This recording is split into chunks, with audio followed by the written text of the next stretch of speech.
It was 1978 when we heard the words, "Is everybody in?" I said, "Is everybody in?" Because the ceremony is about to begin. So wake up. Opening lines of An American Prayer, the album posthumously released by the Doors, without Jim Morrison, of course. He was dead by then.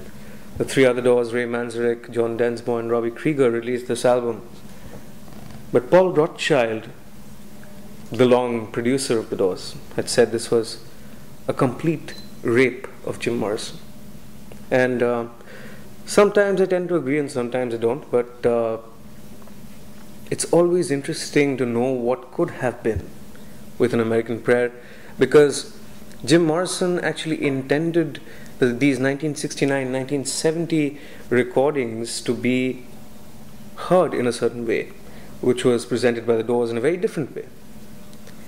In 1969-70, Morrison actually had recorded these with, of course, a big bottle of Jack Daniels and limitless smoke and a single microphone.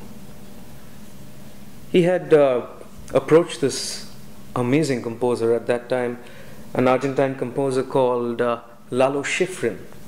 You probably know him because he has composed the theme for Mission Impossible, but he is a far greater composer than just that.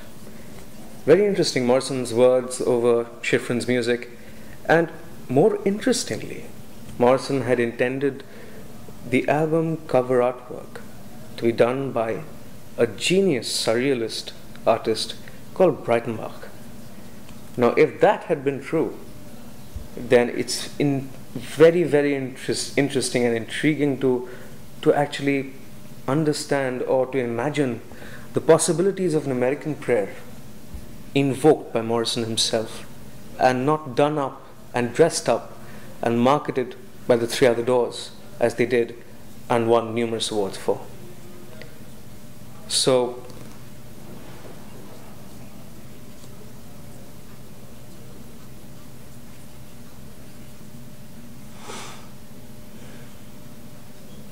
this month we're carrying a piece on the current political situation and democracy with tribute lines by Jim Morrison and tribute artwork by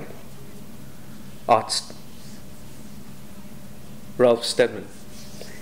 And imagining a new American Prayer is probably something I'd like to talk about in an article very soon, and especially in the eyes of Jim Morrison. Try to hide, break on through to the other side, break on through to the other side, break on through